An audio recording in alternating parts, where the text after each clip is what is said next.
Hey, good morning my dear friends and students. I am Sadhna and all of you enjoying mathematics and science with me. नेहमीप्रमाणे enjoy करता maths आणि science work and energy हा lesson आपण सुरू केलेला आहे. So या सगळ्या एक्सपेरिमेंटवरती आपल्याला एकूण 3-4 क्वेश्चन्स विचारले आहे. सो या प्रश्नांची उत्तरं लिहायची आहे आपल्याला एक्झाम मध्ये. So let's see the first question. So student, first question तुमच्या समोर आहे. या क्वेश्चनचे आन्सर तुम्ही छानपैकी व्यवस्थित लिहा. मी एक एक आन्सर तुम्हाला एक्सप्लेन करते पाहिजे तर नोट डाऊन करा तुमच्या नोटबुकमध्ये, कारण एक्झाम मध्ये आपल्याला लिहिता आलं पाहिजे आपल्या लँग्वेजमध्ये. Why does the cup get pull in the figure A. Figure A मधला कप पुढे पुढे का ढकलला गेला? काय लिहिणारा आन्सर? मनामध्ये मराठीमध्ये आन्सर माहिती आहे तुम्हाला. काय माहिती की जो द नट आहे त्या नटने फोर्स लावला त्याच्यामुळे तो काय झाला, कप पुढे पुढे ढकलला गेला. आता हेच इंग्लिशमध्ये कशा पद्धतीने ट्रान्सलेट करणार? That is the cup get pulled because the force is applied by the nut on a through thread due to under the action of gravity. That's why the cup get pulled. कळतं सगळ्यांना? त्या नटने त्या दोऱ्यावरती force लावला आणि त्या फोर्समुळे काय झाला, तो जो कप आहे तो मूव झाला.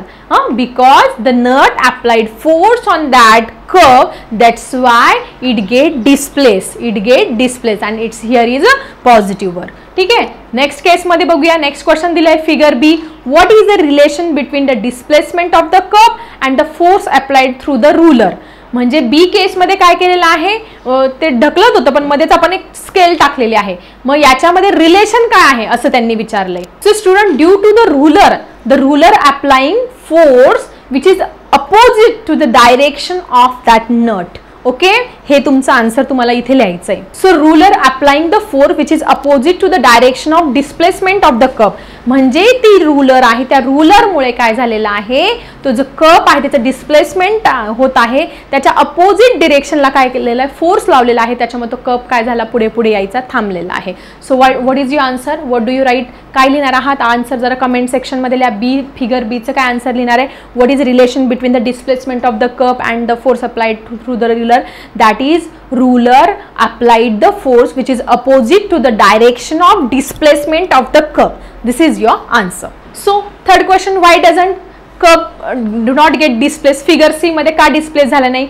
Because the force applied by both nut on the cup is equal and opposite, and so resultant force is 0. म्हणजे इक्वल आणि अपोजिट फोर्स दोन्ही नटनी लावल्यामुळे रिझल्टंट फोर्स काय झाला, तुमचा 0 झाला. रिझल्टंट वर्क डन काय झाला आहे, 0 झालेला आहे. सो काय आन्सर लिहिणार आहात तुम्ही? So nuts which are attach to the cup apply equal and opposite force on that cup. That's why the resultant force acting on that cup is 0.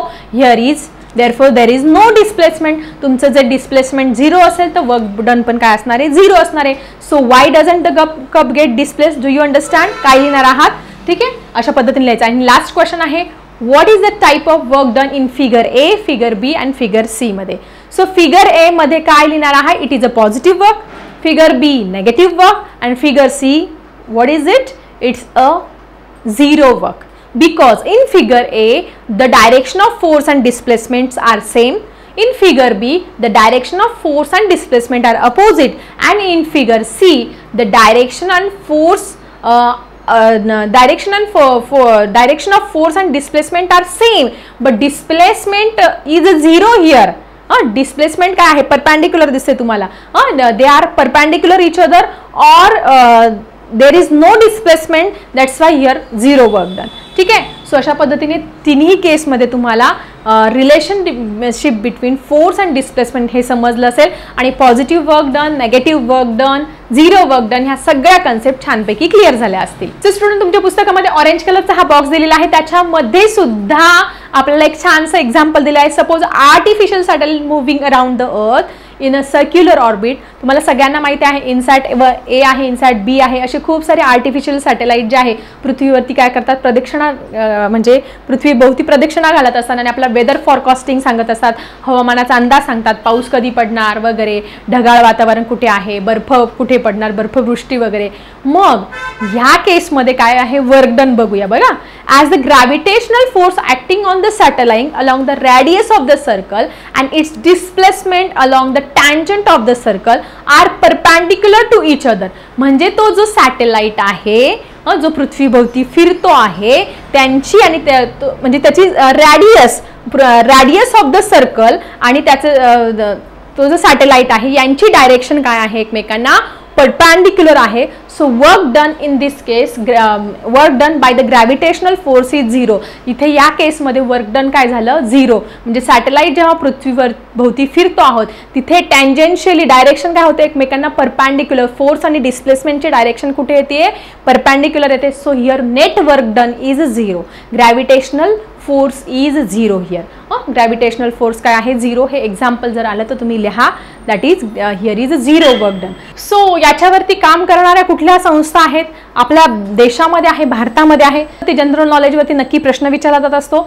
So तुम्हाला इथे पर्पल कलरच्या एका बॉक्समध्ये दिलेला आहे the national physics laboratory in new Delhi. National physics laboratory म्हणून आहे न्यू दिल्लीमध्ये आहे. वॉज कन्सेप्च्युलाइज इन 1943 1943 साली याची स्थापना झालेली आहे. सो न्यू दिल्लीमध्ये कुठली लॅबोरेटरी आहे जरा नाव लिहा कमेंट सेक्शनमध्ये आणि कधी स्थापना झाली. It is function under the council of scientific and industrial research. म्हणजे इंडस्ट्रियल रिसर्च आणि सायंटिफिक वेने काय करत असते कुठल्याही गोष्टींचा ती अभ्यास करत असते. It conducts basic research in various branches of physics. फिजिक्सच्या खूप साऱ्या शाखा आहे त्याच्यावरती नेहमी रिसर्च करत असते. And help in various industries and institute engage in development work. आणि वेगवेगळ्या ज्या संस्था आहेत आपल्या देशामध्ये त्यांना वेगवेगळ्या प्रकारे हेल्प करण्याचं काम ही national physics laboratory New Delhi जी आहे न्यू दिल्लीमध्ये आहे ती काय करत असते मदत करत असते. कुठल्या इंडस्ट्रीज वेगवेगळ्या physics related.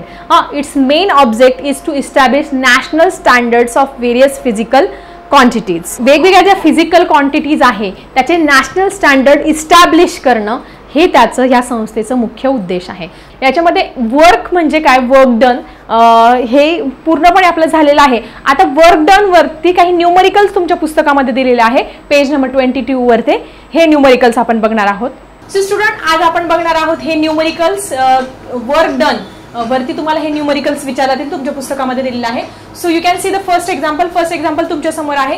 Calculate the work done to take an object of mass 20 kilogram of at height of 10 metre. म्हणजे आता काय सांगितलं त्यांनी ह्या एक्झाम्पल मध्ये नीट तुम्ही समजून घ्या. एक ऑब्जेक्ट आहे समजा आपण काय करूया हा एक ऑब्जेक्ट आहे.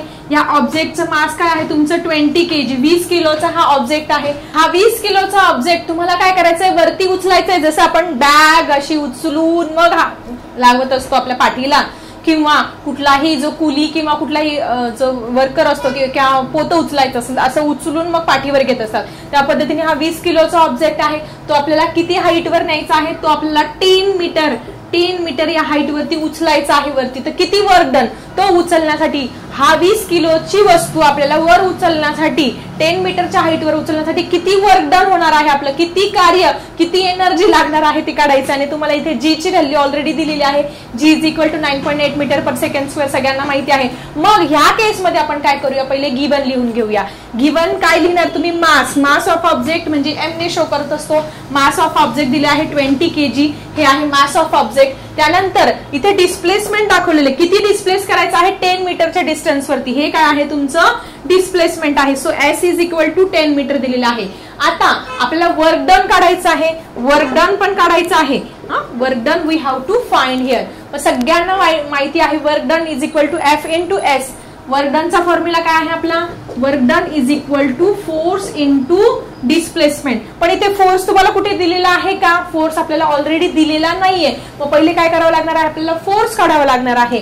So we have to find first force then we can find the work. पहिले फोर्स फाइंड करावा लागणार आहे. आणि फोर्स कसा फाइंड करता तुम्हाला सगळ्यांना माहिती आहे. Force is equal to mass into acceleration और mass into gravity. Mass into gravity याच्याने आपण फोर्स फाइंड करणार आहोत. So F is equal to mass किती आहे तुमचं 20 आणि ग्रॅव्हिटी काय आहे ग्रॅव्हिटी काय आहे तुमचं व्हॅल्यू ग्रॅव्हिटीची ऑलरेडी तुम्हाला तिथे एक्झाम मध्ये दिलेली असणार आहे. ही ग्रॅव्हिटीची व्हॅल्यू आहे G is equal to 9.8 metre per second square ही ग्रॅव्हिटीची व्हॅल्यू आहे.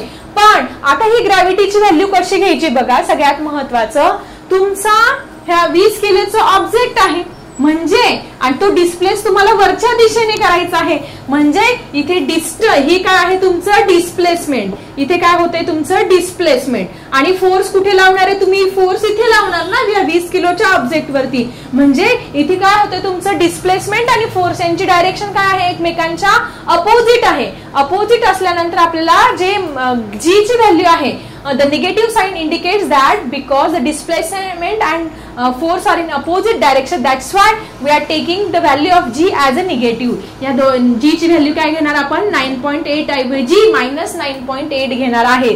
का घेणार त्याचं रिझन पण तुम्ही लिहिणार इथे काय, बिकॉज द व्हॅल्यू ऑफ, तुम्ही इथे लिहा म्हणजे त्यांना कळेल, the value of g is negative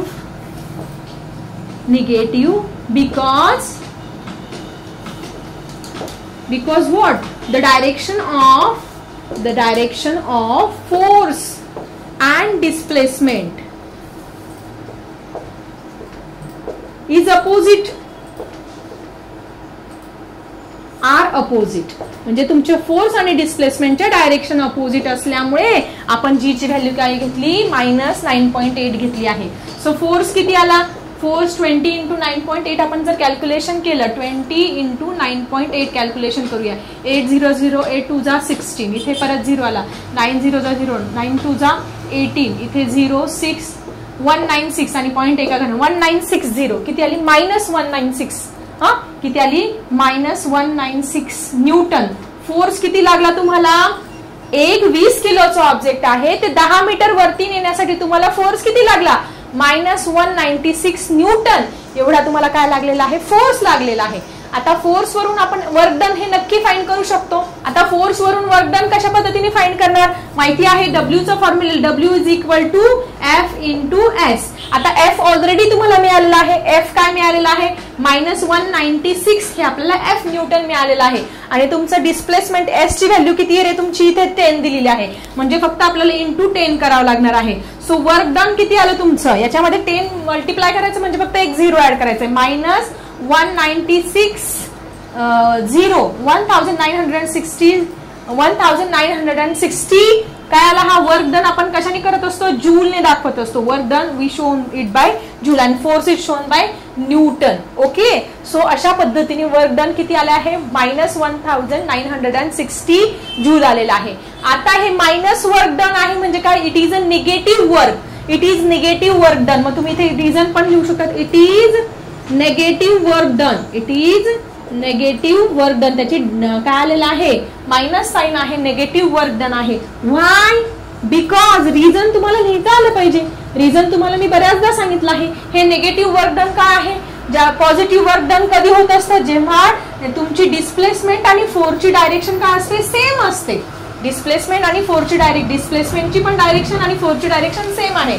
नंतर तुमचं नेगेटिव्ह वर्क कधी होणार आहे, तुमची डिस्प्लेसमेंटची डायरेक्शन इथे आहे आणि फोर्सची डायरेक्शन इथे आहे, म्हणजे दोघांचे डायरेक्शन डिफरंट असेल तर काय असणार आहे, तुमचं नेगेटिव्ह वर्क असणार आहे. आणि झिरो वर्क कधी असणार आहे, झिरो वर्क ज्यावेळेस डिस्प्लेसमेंट आणि फोर्स, समजा इकडे डिस्प्लेसमेंट इकडे फोर्स आहे, हे परपॅन्डिक्युलर असतील एकमेकांना, तेव्हा झिरो वर्क होत असतं. हे ऑलरेडी मी आपल्या व्हिडिओज मध्ये क्लिअर केलेलं आहे. मग आता इथे निगेटिव्ह आलेलं आहे, it is negative work done because the direction of force and the direction of displacement is opposite. काय लिहायचं आहे, negative sign indicate that direction of force is opposite to the direction of displacement. इथे because नंतर हे लिहायला विसरू नका, because the direction of, तुम्ही लिहत आहे डायरेक्शन ऑफ, हेच लिहायचं आहे. कुठलं, द डायरेक्शन बघा इथे दिलेलं, the direction of force and the direction of displacement are opposite. हीच ओळ काय करायची तुम्हाला इथे कॉपी करायची आहे.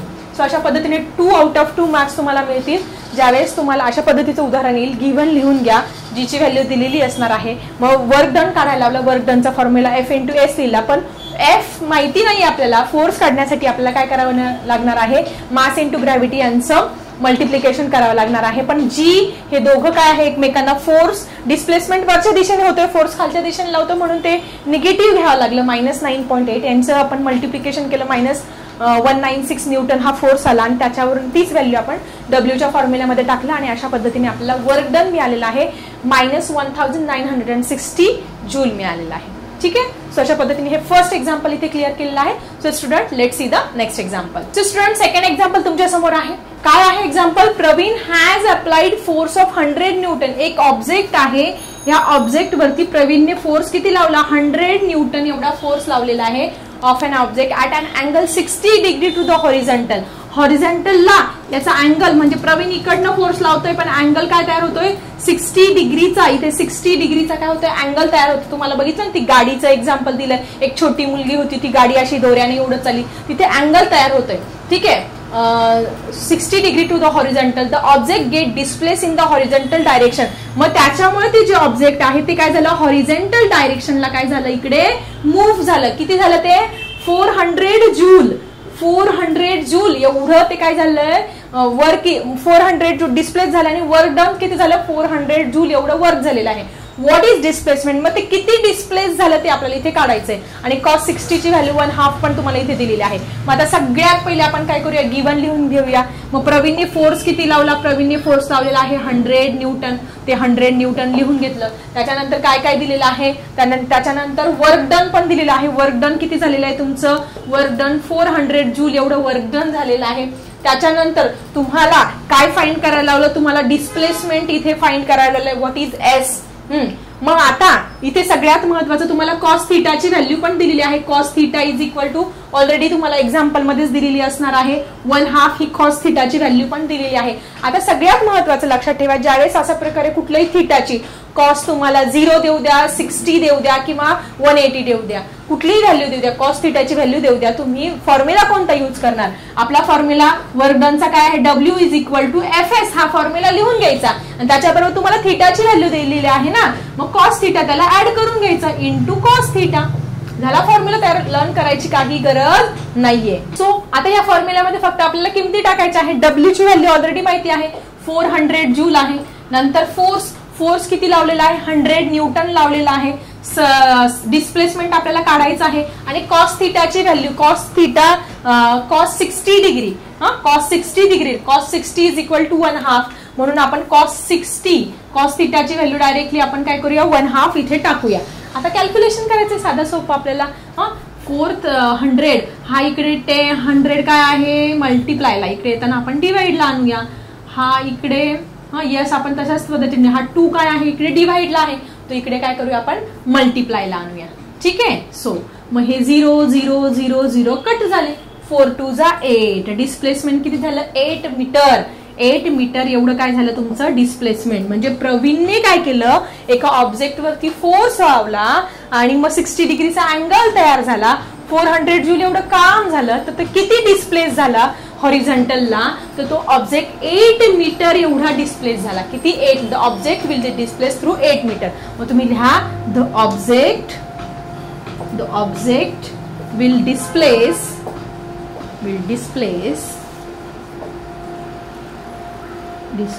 8 मीटर. 8 मीटरने काय झाला तो डिस्प्लेस झालेला आहे. सिंपल साधं सोपं उदाहरण होतं.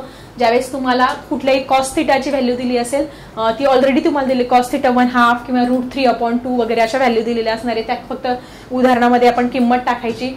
साधा जर तुम्हाला वर्क डन आलं तर तुम्ही W is equal to FS या फॉर्म्युलाने फाइंड करायचं आणि ज्यावेळेस तुम्हाला थीटाची कुठली व्हॅल्यू आली तो FS कॉस थीटा हे त्याच्यामध्ये फक्त ऍड करून घ्यायचं. झाले आपले दोन्ही फॉर्म्युले तयार आणि त्याच्यावरती एक्झाम्पल्स कशा पद्धतीने विचारले जाऊ शकतात हे आज आपण इथे क्लिअर केलेलं आहे. सो अशा पद्धतीने वर्क हा टॉपिक आपला इथे पूर्णपणे संपलेला आहे. चला भेटूया अशाच इंटरेस्टिंग टॉपिकसह नेक्स्ट व्हिडिओमध्ये. आता मी थांबते.